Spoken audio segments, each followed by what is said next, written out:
Exercise 1. Good morning, World Tours. My name is Jamie. How can I help you? Good morning. I want some information on self-drive tours in the USA. Could you send me a brochure? Of course. Could I have your name, please? Andrea Brown, Thank you. And your address? 24 Ardley Road. Can you spell that? Ardleigh Road. Postcode? BH5 2OP. Thanks. And can I have your phone number? Is a mobile all right? Fine. It's 07786 643 091. Thank you. And can I ask you where you heard about World Tours? From a friend, or did you see an advert somewhere? No, I read about you in the newspaper. OK, I'll get the brochures in the post to you, but can I give you some information over the phone? What kinds of things do you want to do on your holiday? I'm interested in going to California with my family.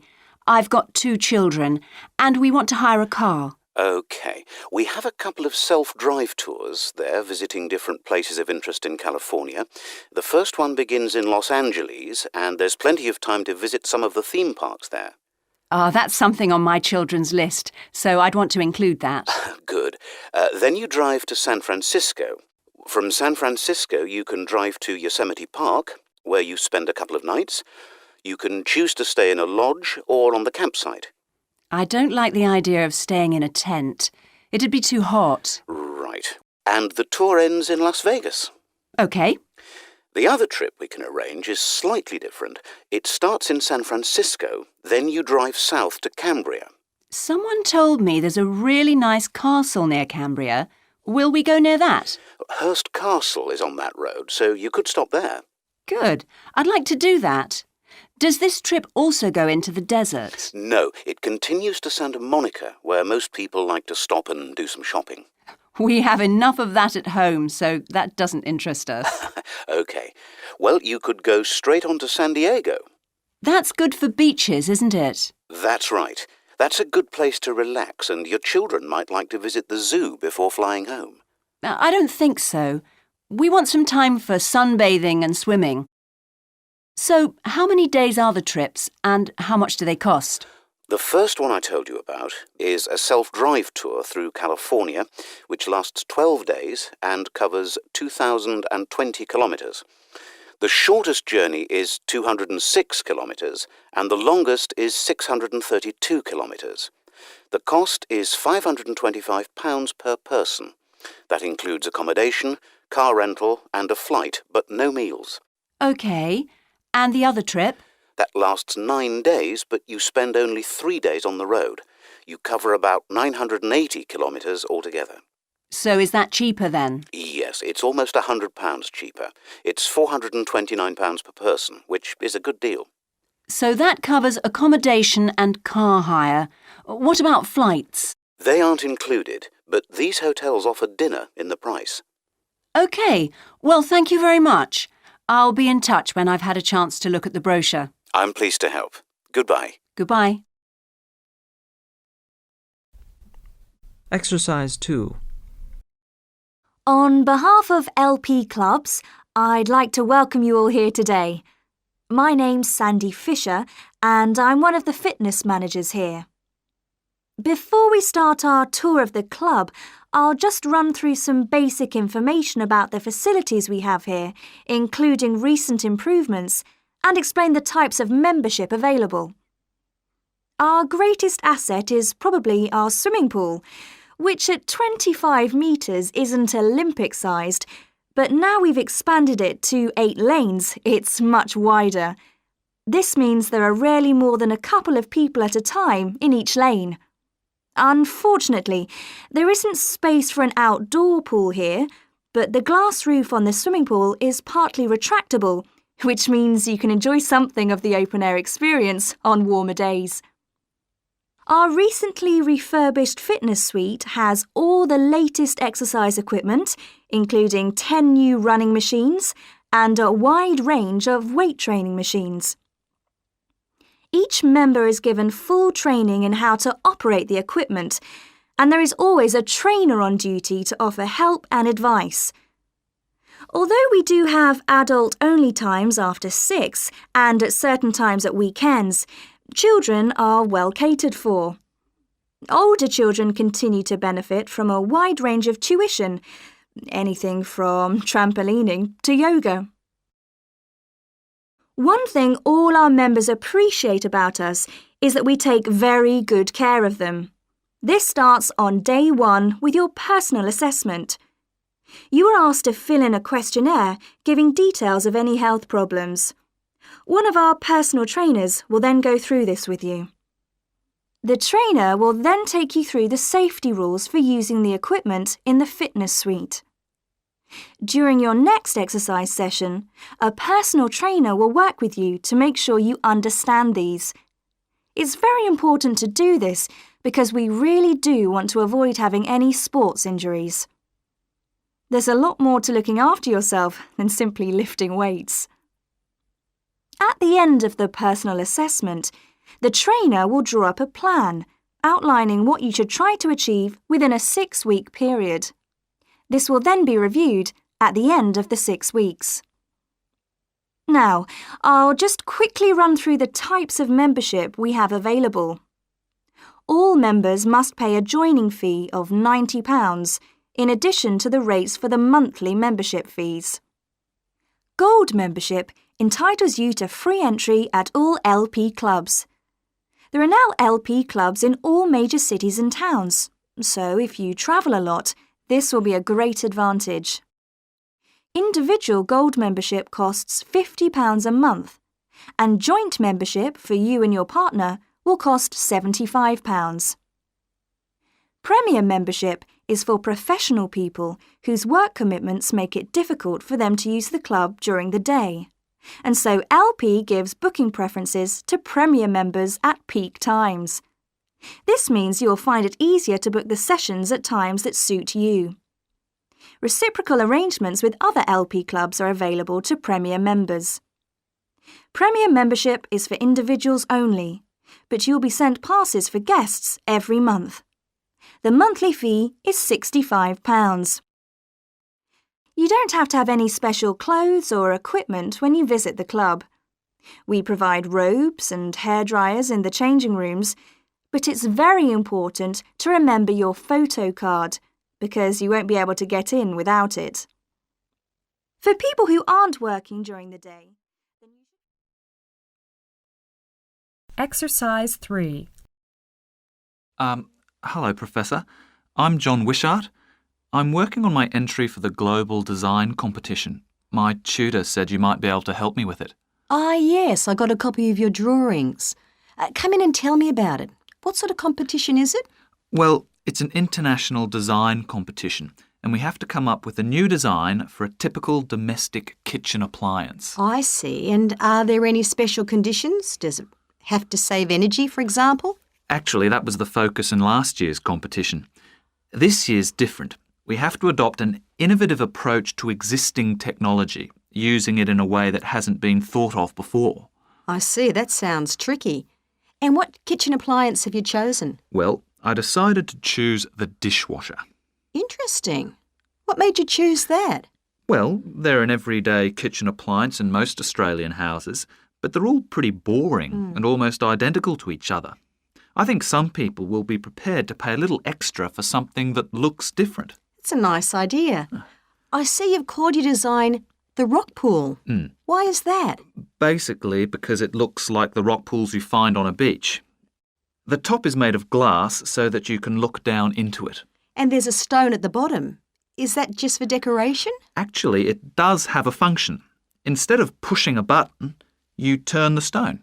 So it's really just a novel way of starting the dishwasher. That's right. It's a really nice design, but what makes it innovative? Well, I decided to make a dishwasher that uses carbon dioxide. In place of water and detergent? How will you manage that? The idea is to pressurise the carbon dioxide so that it becomes a liquid. The fluid is then released into the dishwasher where it cleans the dishes all by itself. Sounds like a brilliant idea. Your system will totally do away with the need for strong detergents. So what happens once the dishes are clean? Well, to allow them to dry, The liquid carbon dioxide and the waste materials all go to an area called the holding chamber. That's where the liquid is depressurised and so it reverts to a gas. Then the oil and grease are separated out and sent to the waste system. It sounds like you've thought it all out very thoroughly. So what happens to the carbon dioxide once the process is complete? Not wasted, I hope. Actually, that's where the real savings are made. The carbon dioxide is sent back to the cylinder and can be used again and again. What a terrific idea. Do you think it will ever be built? Probably not, but that's okay. Well, I'm sure a lot of positive things will come out of your design. Now, you seem to have thought about everything, so what exactly did you need me to help you with? Well, my design has made it to the final stage of the competition, and in a few months' time I have to give a presentation, and that's the part I was hoping you could help me with. Right, well that should be easy enough. What have you managed to do so far? Well, I've got detailed drawings to show how it will work, and I've also written a 500-word paper on it. I see. Well, if you want to stand a good chance of winning, you really need a model of the machine. Yes, I thought I might, but I'm having a few problems. What's the main difficulty so far?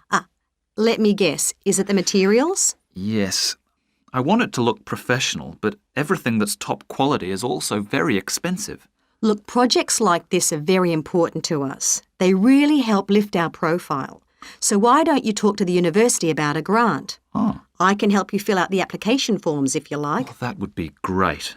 You'd better show me this paper you've written as well. For a global competition such as this, you need to make sure the technical details you've given are accurate and thorough. Oh, that would be a great help.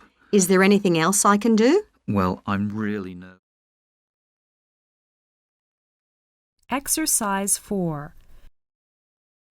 Today, we continue our series on ecology and conservation with a look at a particularly endangered member of the black bear family. 1 in 10 black bears is actually born with a white coat, which is the result of a special gene that surfaces in a few. Local people have named it the spirit bear, and according to the legends of these communities, its snowy fur brings with it a special power. Because of this, it has always been highly regarded by them, so much that they do not speak of seeing it to anyone else. It is their way of protecting it when strangers visit the area. The white bear's habitat is quite interesting. The bear's strong relationship with the old-growth rainforest is a complex one. The white bear relies on the huge, centuries-old trees in the forest in many ways. For example, the old-growth trees have extremely long roots that help prevent erosion of the soil along the banks of the many fish streams. Keeping these banks intact is important because these streams are home to salmon, which are the bear's main food source.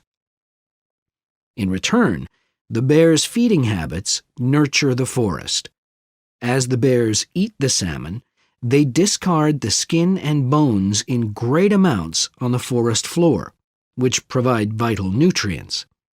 These produce lush vegetation that sustains thousands of other types of life forms, from birds to insects and more. Today, the spirit bear lives off the coast of the province of British Columbia on a few islands. There is great concern for their survival, since it is estimated that less than 200 of these white bears remain. The best way to protect them is to make every effort to preserve the delicate balance of their forest environment. In other words, their ecosystem.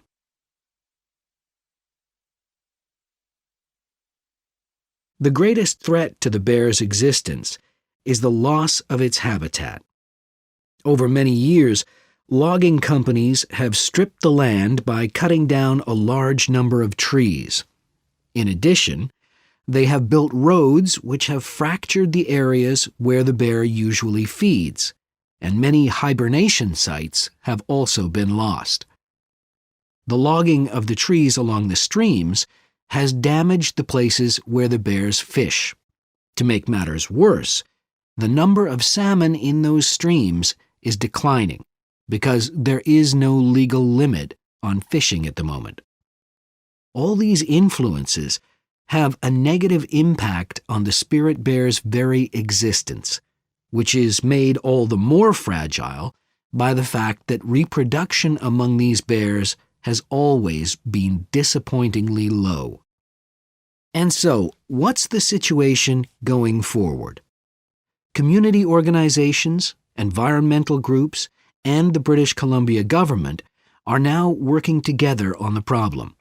The government is now requiring logging companies to adopt a better logging method, which is a positive step.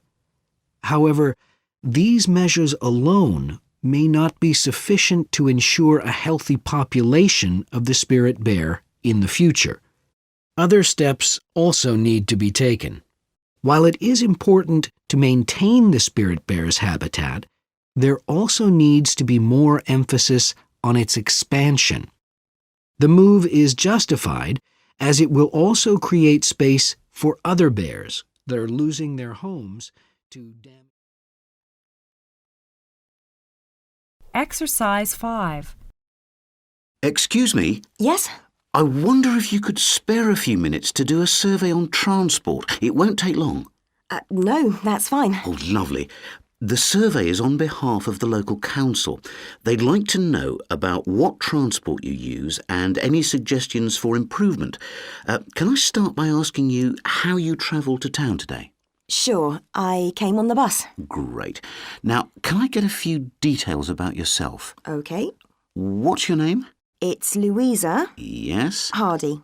Can you spell that, please? Yes, it's Hardie.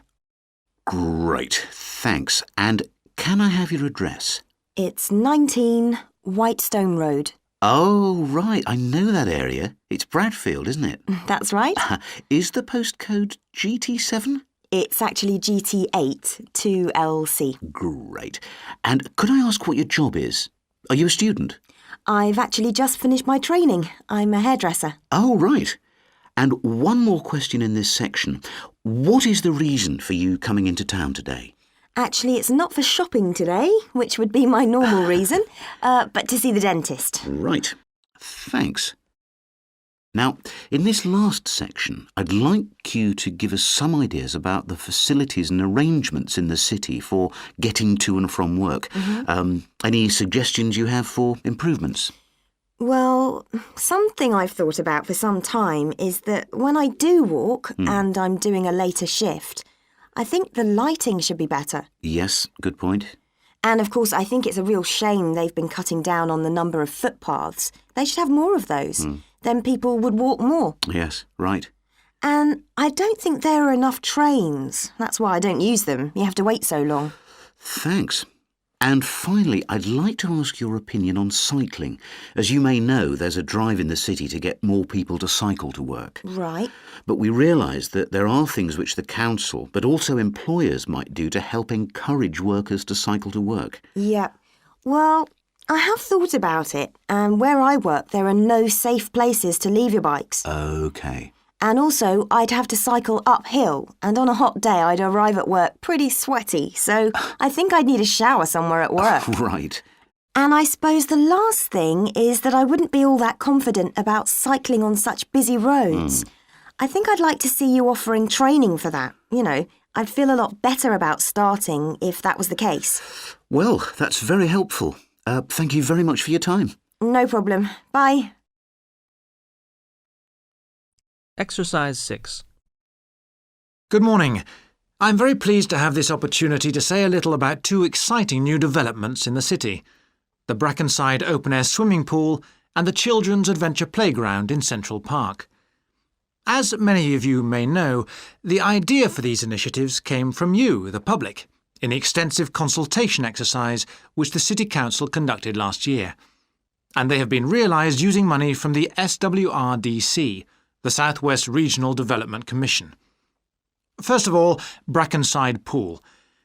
As many of the older members of the audience will remember, there used to be a wonderful open-air pool on the seafront 30 years ago, but it had to close when it was judged to be unsafe. For the design of this new heated pool, we were very happy to secure the talents of internationally renowned architect Ellen Wendon, who has managed to combine a charming 1930s design, which fits in so well with many of the other buildings in the area, with up-to-the-minute features such as a recycling system, the only one of its kind in the world, which enables seawater to be used in the pool. Now, there's been quite a bit of discussion in the local press about whether there would be enough room for the number of visitors we're hoping to attract, but the design is deceptive, and there have been rigorous checks about capacity. Also, just in case you were wondering, we're on schedule for a June the 15th opening date, and well within budget. A testimony to the excellent work of local contractors Hickman's. We hope that as many people as possible will be there on June the 15th. We have engaged award-winning actress Coral White to declare the pool open, and there'll be drinks and snacks available at the poolside. There'll also be a competition for the public to decide on the sculpture we plan to have at the entrance. You will decide which famous historical figure from the city we should have. And now, moving on to the Central Park Playground, which we're pleased to announce has just won the Douglas Award for Safety. The news came through only last week.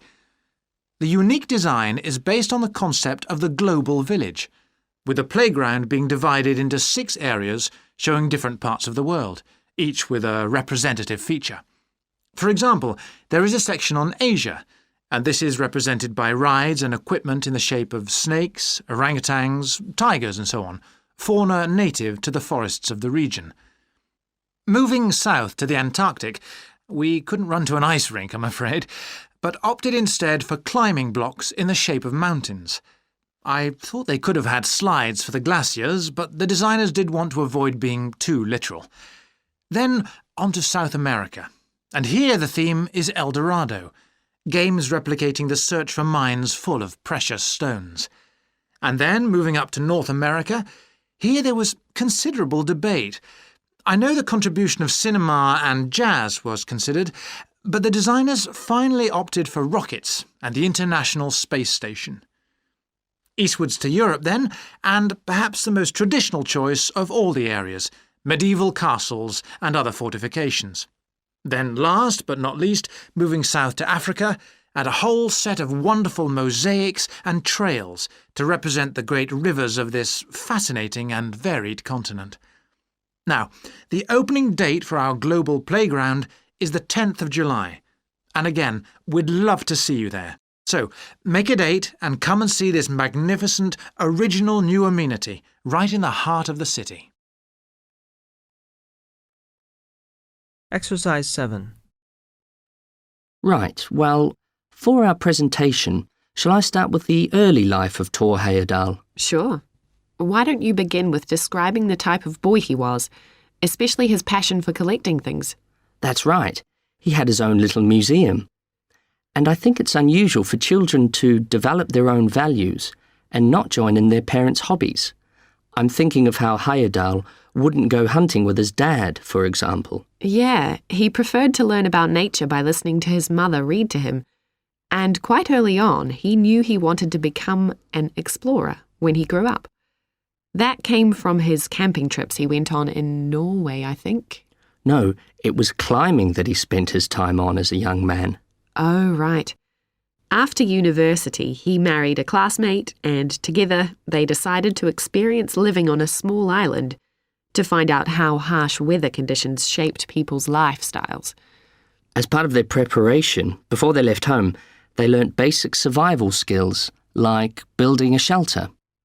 I guess they needed that knowledge in order to live wild in a remote location with few inhabitants, cut off by the sea, which is what they were aiming to do. An important part of your talk should be the radical theory Heyerdahl formed from examining mysterious ancient carvings that he happened to find on the island. I think you should finish with that. Okay. All right, Victor, so after your part, I'll talk about Tor Heyerdahl's adult life, continuing from the theory he had about Polynesian migration. Up until that time, of course, academics had believed that humans first migrated to the islands in Polynesia from Asia in the west. Yes, They thought that travel from the east was impossible because of the huge empty stretch of ocean that lies between the islands and the nearest inhabited land. Yes, but Heyerdahl spent ages studying the cloud movements, ocean currents, and wind patterns to find if it was actually possible. And another argument was that there was no tradition of large shipbuilding in the communities lying to the east of Polynesia.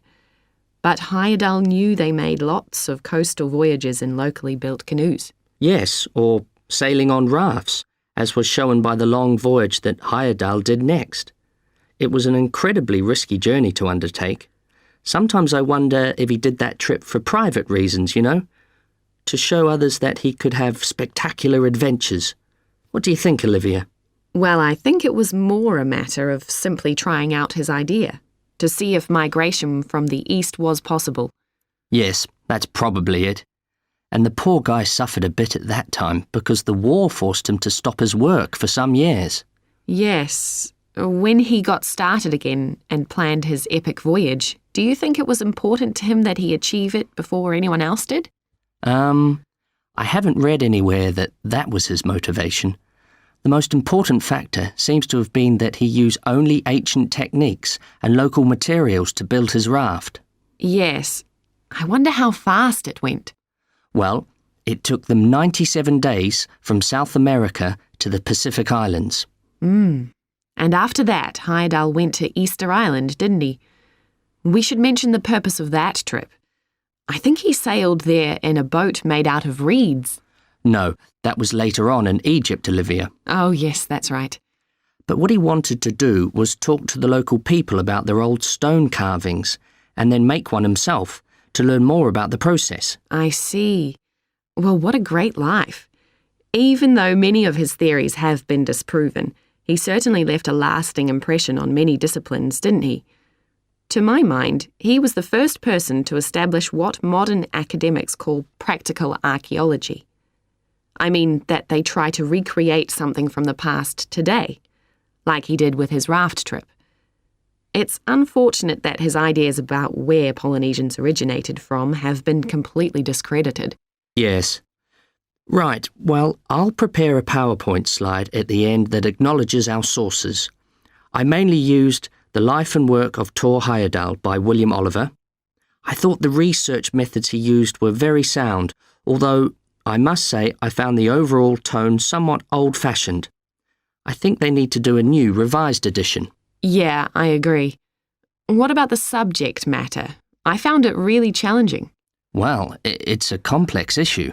I thought the book had lots of good points. What did you think of the illustration? Exercise 8. Well, I've been talking to managers in a number of businesses and reading surveys about the future of management. And what I'm going to present in this seminar is a few ideas about how the activity is likely to change in the next 10 years. It isn't a scientific statistical analysis, just some ideas for us to discuss. One area I want to mention is business markets, and I'm sure a really significant development will be a major increase in competition, with companies from all around the world trying to sell similar products. Consumers will have much more choice. For instance, food products sold in Australia might be manufactured in the USA, China, Finland, and dozens of other countries. At the same time, mergers and takeovers mean that governments are actually losing power to major global corporations. We can probably all think of companies that exert a great deal of influence, which may be good for consumers. A third point I want to make about markets is that in the rapidly expanding economies, such as India, China, Brazil, and Russia, demand is growing very fast. This is putting pressure on resources all over the world. I think businesses are becoming more open to external influences. In particular, companies are consulting customers more and more before making their business decisions. Companies are finding out what they want and providing it, instead of making products and then trying to sell them, which is the model of years ago. Another influence is that concerns about the environment will force manufacturers to extend product life cycles to reduce the amount of pollution and waste. And, in some cases, regulation will need to be strengthened. Many societies are much more fluid and democratic, and the structure of companies is changing to reflect that. I think we're going to see a greater emphasis within companies on teams created with a specific project in mind. And when they're completed, the teams will be disbanded and new ones formed. More and more people see work as simply one part of their lifestyle, and not the most important one. And as the workforce is shrinking in some countries, businesses are having to compete for staff instead of being able to choose among a lot of applicants.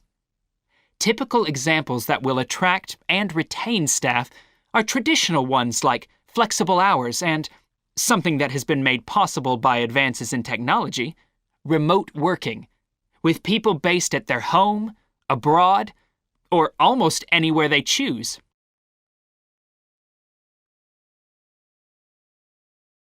Management styles will almost certainly continue to change. Senior managers will require a lot more than the efficiency that they've always needed. Above all, they'll need great skills in leadership so that their organization can initiate and respond to change in a fast-moving world where they face lots of competing requirements and potential conflicts. In most of the world, the senior managers of large businesses are mainly men in their 50s and 60s. The predominant style of management will almost certainly become more consultative and collaborative, caused, above all, by more women moving into senior management positions. Many of the changes are influenced by developments in the wider economy. The traditional emphasis of business was manufacturing, and of course the service sector is very important. But we shouldn't overlook the growing financial contribution of IP, that is, intellectual property. Some books and films generate enormous sums from the sale of related DVDs, music, games, clothes, and so on. Another point I'd like to make is that although I've been talking about companies, one trend that they have to face is the move away from people working for the same employer for years. Instead, more and more people are becoming self-employed to gain the freedom and control over their lives that they're unlikely to get from being employed. Okay, well, that's all I want to say, so let's open it up for discussion. Exercise 9. Good morning. Welcome to the Early Learning Childcare Centre. How may I help you? Hi, I spoke to you last week about enrolling my daughter for next year. Oh, yes. I'll just get some details from you.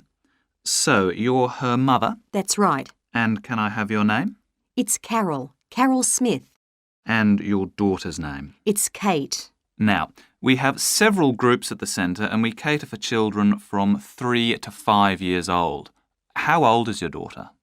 She's 3 now, but she turns 4 next month. I'll put 4 down because that's how old she'll be when she starts. Fine. She's so excited about her birthday and coming to the centre. Oh, that's good to hear. And what's your address? It's 46 Wombat Road. That's WOMBAT. Woodside 4032. And what's the phone number? Oh, it's 3345 9865. So, have you decided on the days you would like to bring your daughter here? I'd prefer Monday and Wednesday if possible. I'll check. Monday's fine, but I think the centre is already full for Wednesday. Yes. Sorry, it seems to be a very popular day. We can offer you a Thursday or a Friday as well. Oh dear. I suppose Thursday would be all right because she has swimming on Friday. OK, got that. Because a lot of parents work, we do offer flexible start and finish times. We're open from 7:30 in the morning until 6 o'clock at night. What time would you like your daughter to start? I need to get to work in the city by 9, so I'll drop her off at 8:30. You're pretty close to the city here, so that should give me plenty of time to get there. That's fine. Now, we also need to decide which group she'll be in. We have 2 different groups and they're divided up according to age. There's the green group, which is for 3 to 4-year-olds, and then there's the red group, which is for 4 to 5-year-olds. She's quite mature for her age and she can already write her name and read a little. Well, I'll put her in the red group and we can always change her to the green one if there are any problems. That sounds fine. OK, let's move on to meals. We can provide breakfast, lunch and dinner. As she's finishing pretty early, she won't need dinner. Will you give her breakfast before she comes? Yes, she'll only need lunch. Now, does she have any medical conditions we need to know about? Does she have asthma or any hearing problems, for example? No, but she does need to wear glasses. Oh, I'll make a note of that. Yeah, she's pretty good about wearing them. She can't see much without them. Right. OK. Now, I also need emergency contact details. So what sort of information do you need? Just the name and number of a friend or family member we can contact in case we can't get hold of you at any time. OK. That'd better be my sister, Jenny Ball. Uh-huh. That's B-A-L-L. Her phone number is 33467523. Great. So she is the child's aunt? Yes, that's right. I'll make a note of that as well. Now, is there anything you'd like to ask? What about payment? How much are the fees each term? Well, for 2 days and the hours you've chosen, that will be $450 altogether. OK, and do I have to pay that now? No, we send out invoices once the children start at the centre.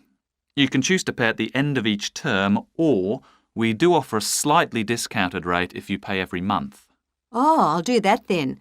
I find it easier to budget that way and I'm not used to the term dates just yet. Good. It makes it a lot simpler for us as well. Well, that's everything. Would you like me to show you around the centre? We can go. Exercise 10. Today we're pleased to have on the show Alice Bussell from the Dolphin Conservation Trust. Tell us about the trust, Alice. Well, obviously its purpose is to protect dolphins in seas all around the world. It tries to raise people's awareness of the problems these marine creatures are suffering because of pollution and other threats. It started 10 years ago and it's one of the fastest growing animal charities in the country, although it's still fairly small compared with the big players in animal protection. We're particularly proud of the work we do in education. Last year, we visited a huge number of schools in different parts of the country, going round to talk to children and young people aged from 5 to 18. In fact, about 35% of our members are children. Oh. The charity uses its money to support campaigns, for example, for changes in fishing policy and so forth. It hopes soon to be able to employ its first full-time biologist with dolphin expertise to monitor populations. Of course, many people give their services on a voluntary basis, and we now have volunteers working in observation, office work and other things. I should also tell you about the award we won from the Charity Commission last year for our work in education. Although it's not meant an enormous amount of money for us, it has made our activities even more widely publicised and understood. In the long term, it may not bring in extra members, but we're hoping it'll have this effect. Is it possible to see dolphins in UK waters? Yes, in several locations. And we have a big project in the east part of Scotland. This has long been a haven for dolphins because it has very little shipping. However, that may be about to change soon because oil companies want to increase exploration there. We're campaigning against this because although there'll be little pollution from oil, exploration creates a lot of underwater noise. It means the dolphins can't rest and socialise. This is how I became interested in dolphin conservation in the first place. I had never seen one, and I hadn't been particularly interested in them at school. Then I came across this story about a family of dolphins who had to leave their home in the Moray Firth because of the oil companies, and about a child who campaigned to save them. I couldn't put the book down. I was hooked. I'm sure our listeners will want to find out what they can do to help. You mentioned the Adopt a Dolphin scheme. Can you tell us about that? Of course. People can choose one of our dolphins to sponsor. They receive a picture of it and news updates. I'd like to tell you about 4 which are currently being adopted by our members: Moondancer, Echo, Kiwi and Samson. Unfortunately, Echo is being rather elusive this year and hasn't yet been sighted by our observers, but we remain optimistic that he'll be out there soon. All the others have been out in force. Samson and Moondancer are often photographed together, but it's Kiwi who's our real character, as she seems to love coming up close for the cameras, and we've captured her on film hundreds of times. They all have their own personalities. Moondancer is very elegant and curves out and into the water very smoothly, whereas Samson has a lot of energy. He's always leaping out of the water with great vigour. You'd probably expect him to be the youngest. He's not quite. That's Kiwi. But Samson's the latest of our dolphins to be chosen for the scheme. Kiwi makes a lot of noise, so we can often pick her out straight away. Echo and Moondancer are noisy too, but Moondancer's easy to find because she has a particularly large fin on her back, which makes her easy to identify. So, yes, they're all very different. Well, they sound a fascinating group. And how would you go about... Exercise 11. Hi, Rob. How's the course going? Oh, hi, Mia. Yeah, great. I can't believe the first term's nearly over. I saw your group's performance last night at the Student Theatre. It was good. Really? Yeah, but now we have to write a report on the whole thing, an in-depth analysis.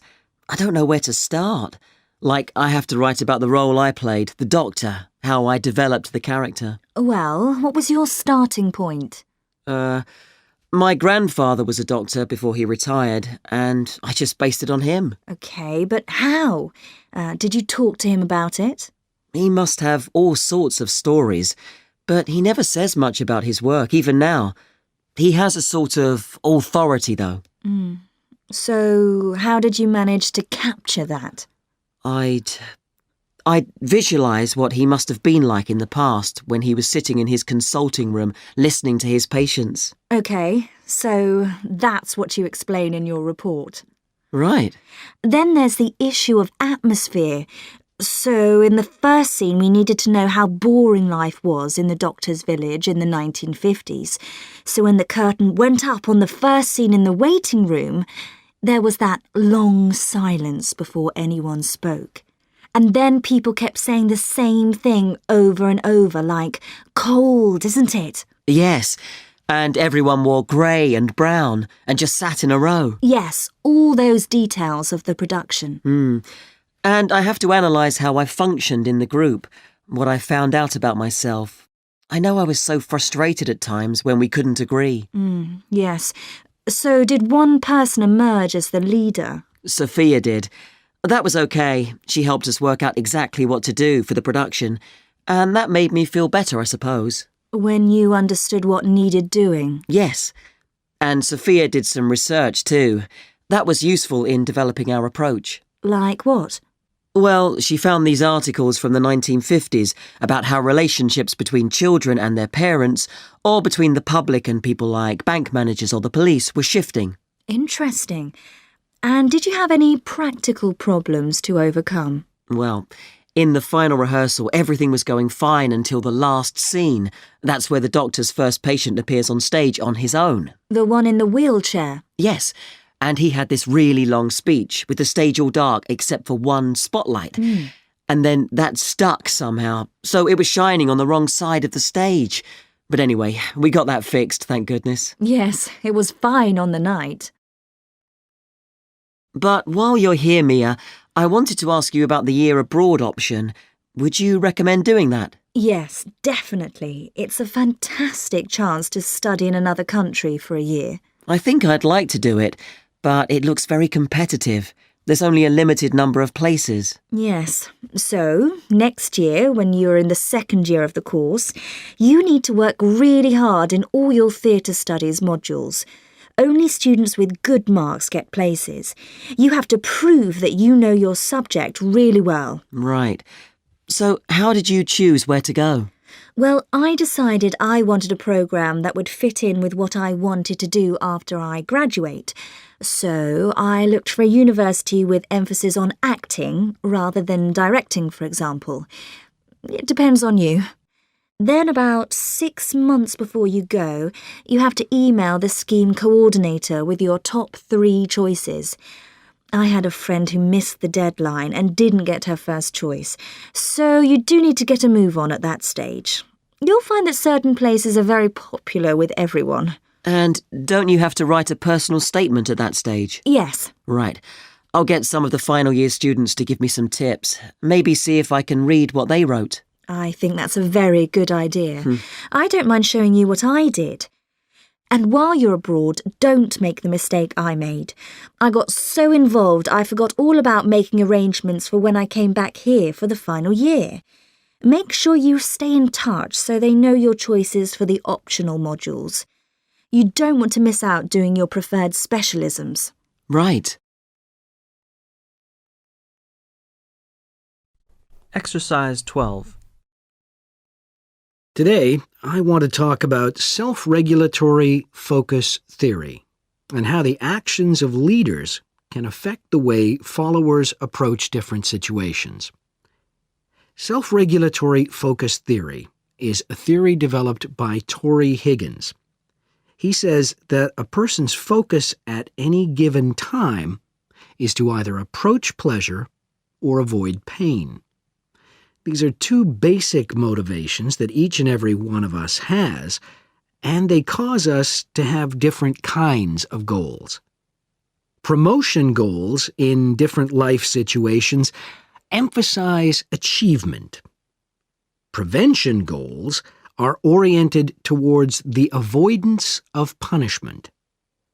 In a specific situation, our thoughts might focus more on promotion goals or more on prevention goals. The theory suggests that 2 factors affect which goals we are focusing on. First, there is a chronic factor. This factor is connected to a person's personality and says that each person has a basic tendency to either focus more on promotion goals or focus more on prevention goals as part of his or her personality. Second, there is a situational factor, which means that the context we are in can make us more likely to focus on one set of goals or the other.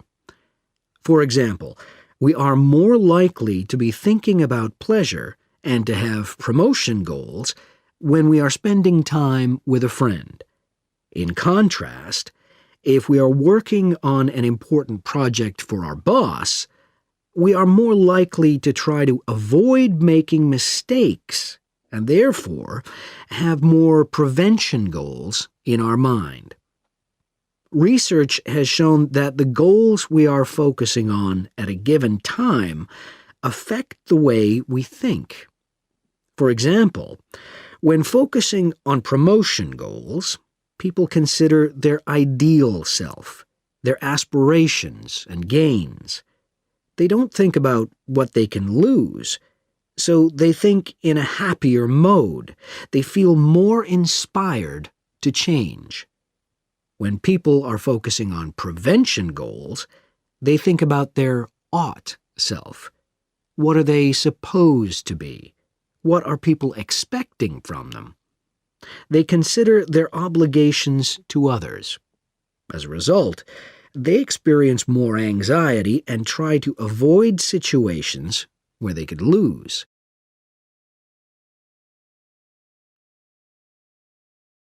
Now that I have talked about the 2 focuses and how they affect people, I want to look at the idea that the way leaders behave, or their style of leading, can affect the focus that followers adopt in a specific situation.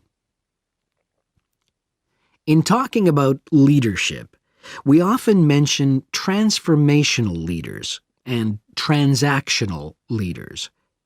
Transformational leaders, when interacting with their followers, focus on their development. In their words and actions, transformational leaders highlight change. Their speech is passionate and conveys a definitive vision. All of these things can encourage followers to think about what could be. In other words, they inspire a promotion focus in their followers. In contrast, transactional leaders focus on developing clear structures that tell their followers exactly what is expected of them. While they do explain the rewards people will get for following orders, they emphasize more how a follower will be punished, or that a follower won't get rewarded if his or her behavior doesn't change. In short, they emphasize the consequences of making a mistake. This emphasis will clearly lead followers to focus on avoiding punishment and problems. This is clearly a prevention focus. In conclusion, it is important to understand that one focus is not necessarily better than the other one. For a designer who works in a field where a lot of innovation is needed, a promotion focus is probably better. In contrast, a prevention focus, which causes people to work more cautiously and produce higher quality work, might be very appropriate for a job like a surgeon, for example. The main point of the research, though, is that the actions of leaders can greatly influence whether people approach a situation with more of a promotion focus or more of a prevention focus. Exercise 13. Thorndike's? Good morning. Is that Mr. Thorndike? Speaking. How can I help? I've got quite a few things which need painting and fixing in the flat, and I wonder whether you'd be able to do the work. I'm sure I'd be able to help, but let me take down a few details. Yes, of course. Well, firstly, how did you hear about us? It was my friend May Hampton. You did some excellent work for her a couple of years ago. Do you remember? Oh, yes. That was in West Park Flats. Lovely lady. Yes, she is. And what's your name, please? It's Edith Pargeter. Edith. Can you spell your surname, please? It's Pargeter. Double T, right. And do you live in West Park Flats as well? No, actually, it's East Park, flat 4. Oh, right. That's over the road, I seem to remember. Quite difficult to get to. Yes, it's at the back of the library. Right, I know. And what's your phone number? 875-934, but I'm out a great deal in the afternoons and evenings. So would the best time to ring you be in the morning? Yes. Fine, I've made a note of that. Can I just ask, I'll be in a van, and I know parking's rather difficult round your flat. Where would you recommend? Well, I always tell people in larger vehicles to park by the post box on the other side of the road from the entrance. Good, thanks. And will you be able to give me a full itemised quote? Oh, yes, I'll list all the jobs separately with individual prices. That'd be a great help. No problem. Now, what would you like me to do? Firstly, and most urgently, is in the kitchen. With all the weather damage, the glass in the door has cracked and I'd need that fixing. I presume you mean replacing? Oh, yes, and as soon as possible. What I'll do is come round tomorrow morning and do that immediately. Oh, thank you so much. The other things aren't so urgent, but... Now, I'll make a note of everything you want doing. Well, in the kitchen, I'd like some painting doing. All the kitchen walls? Just the area over the cooker. It's very greasy. Right, it does tend to get that way. Yes. Well, if you want a proper job done, what I'd need to do is strip the old paint and plaster it about a week before I paint it. Of course. Now, May tells me you also do work in the garden. That's right. Well, I'd like you to replace a fence. Just one? Yes, at the far end. Fine, shouldn't be a problem. And that's the lot. Fine. Yeah, as I say, I can come round tomorrow morning to look over things with you. Well, that's great, thank you. So, I look forward to seeing you tomorrow at... Exercise 14. Welcome to Manham Port, where 1,000 years of history are brought to life. All the family can enjoy a day out at Manham, visit our copper mine, see models of the machinery it used, have your photo taken in 19th century costume, experience at first hand how people lived at different stages throughout history, and especially how children studied, worked and played. The port of Manham is located in beautiful and peaceful countryside, on a bend in the great River Avon, and developed here because it's the highest navigable point of the Avon. Boats can go no higher up this river, and proved a handy place to load and unload cargo to and from the sea, which is over 23 miles away.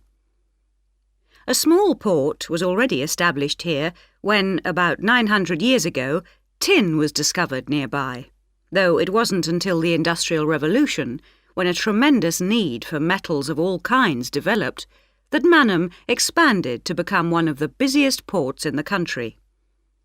And because it was already so busy, prospectors began to look for other minerals, and by the end of the 19th century, lead, copper, manganese and arsenic were added to the cargoes leaving Manham.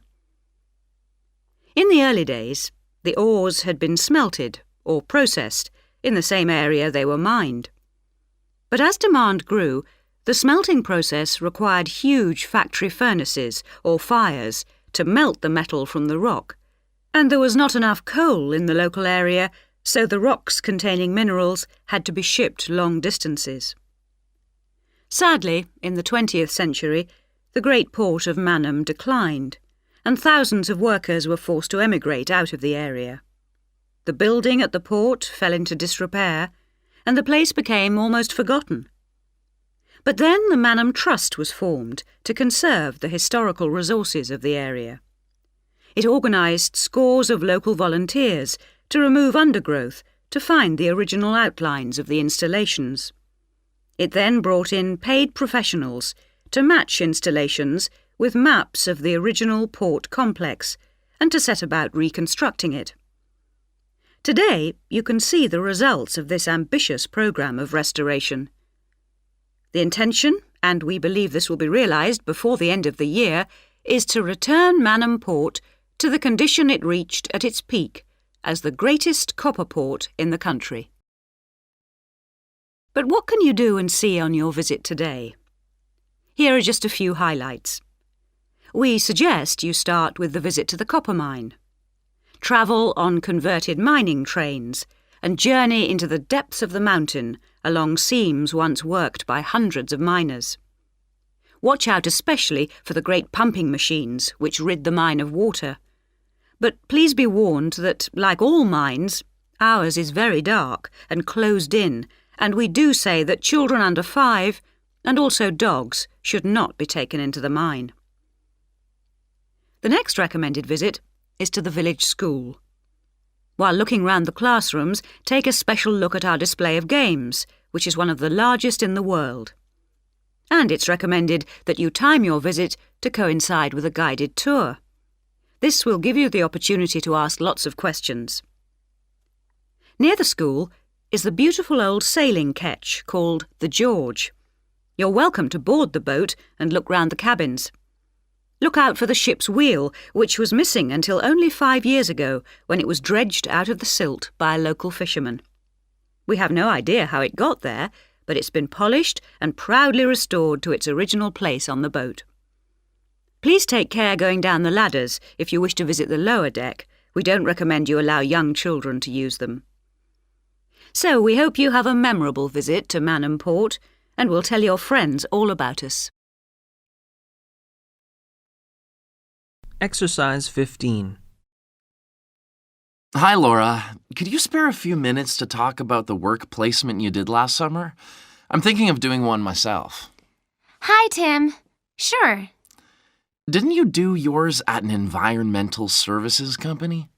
That's right. It's only a very small company, and they needed someone to produce a company brochure. And I wanted to get some business experience because I'm interested in a career in occupational psychology in a business environment. It was good because I had overall responsibility for the project. What kind of skills do you think you developed on the placement? I mean, apart from the ones you already had.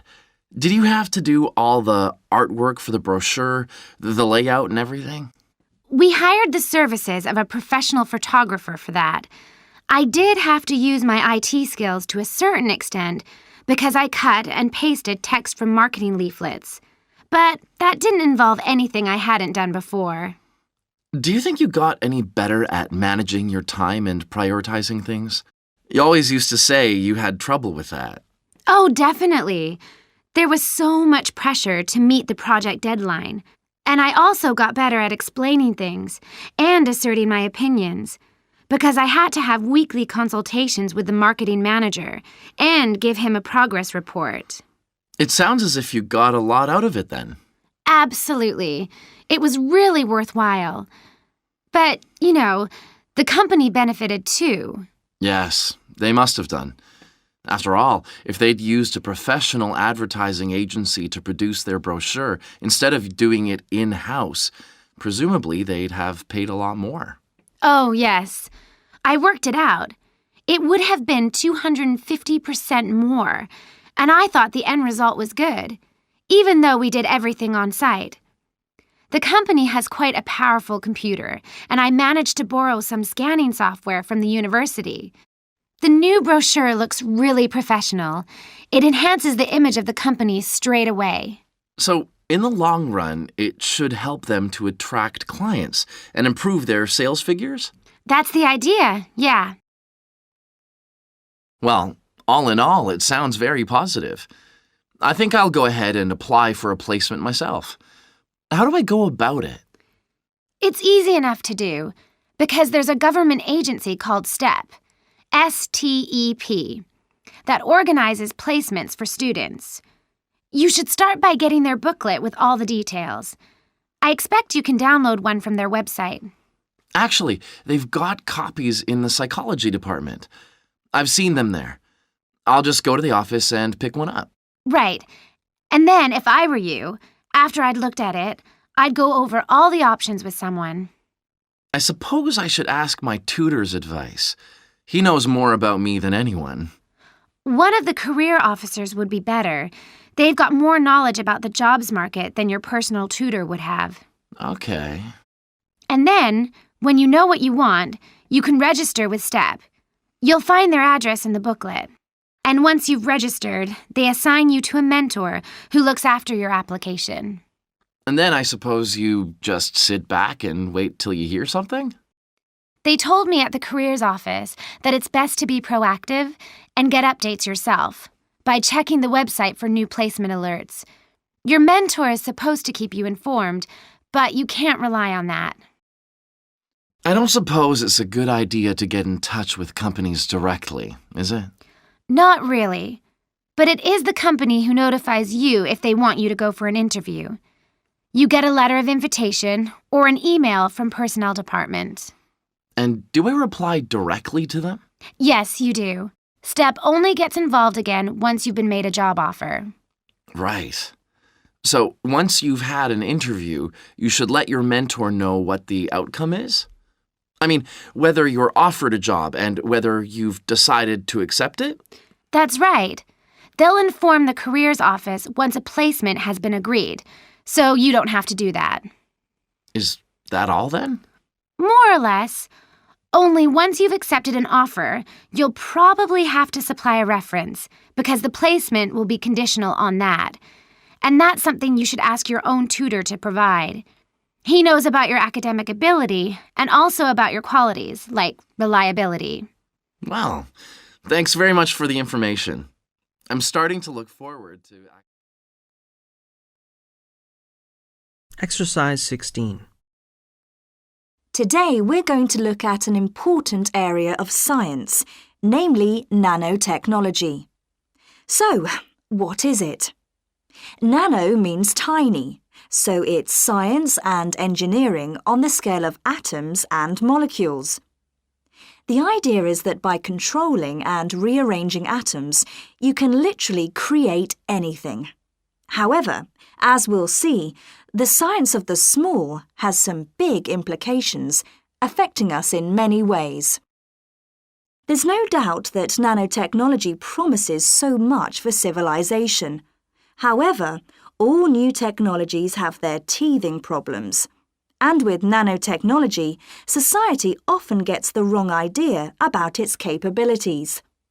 Numerous science fiction books and movies have raised people's fears about nanotechnology, with scenarios such as inserting little nanorobots into your body that monitor everything you do without you realizing it, or self-replicating nanorobots that eventually take over the world. So, how do we safeguard such a potentially powerful technology? Some scientists recommend that nanoparticles be treated as new chemicals, with separate safety tests and clear labelling. They believe that greater care should also be taken with nanoparticles in laboratories and factories. Others have called for a withdrawal of new nanoproducts, such as cosmetics, and a temporary halt to many kinds of nanotech research. But as far as I'm concerned, there's a need to plough ahead with the discoveries and applications of nanotechnology. I really believe that most scientists would welcome a way to guard against unethical uses of such technology. We can't go around thinking that all innovation is bad, all advancement is bad. As with the debate about any new technology, it is how you use it that's important. So, let's look at some of its possible uses.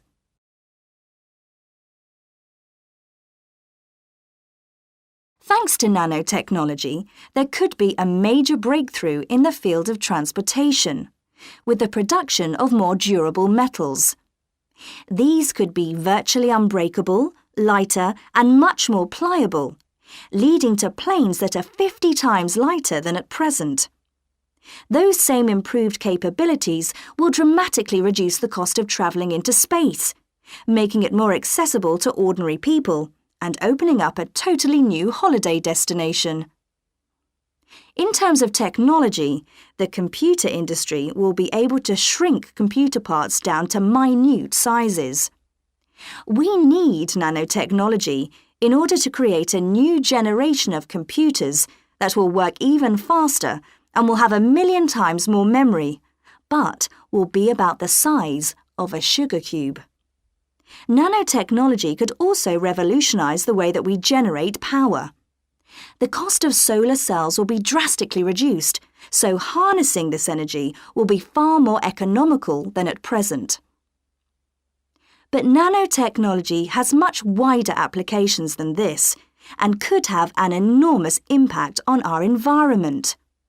For instance, tiny airborne nanorobots could be programmed to actually rebuild the ozone layer, which could lessen the impact of global warming on our planet. That's a pretty amazing thought, isn't it? On a more local scale, this new technology could help with the cleanup of environmental disasters, as nanotechnology will allow us to remove oil and other contaminants from the water far more effectively. And if nanotechnology progresses as expected, as a sort of building block set of about 90 atoms, then you could build anything you wanted from the bottom up. In terms of production, this means that you only use what you need, and so there wouldn't be any waste. The notion that you could create anything at all has major implications for our health. It means that we'll eventually be able to replicate anything.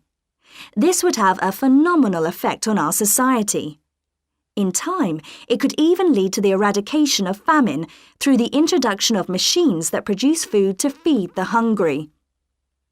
But it's in the area of medicine that nanotechnology may have its biggest impact.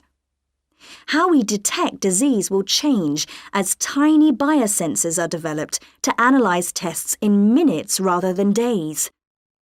There's even speculation nanorobots could be used to slow the aging process, lengthening life expectancy. As you can see, I'm very excited by the implications that could be available to us in the next few decades. Just how long it'll take, I honestly don't know.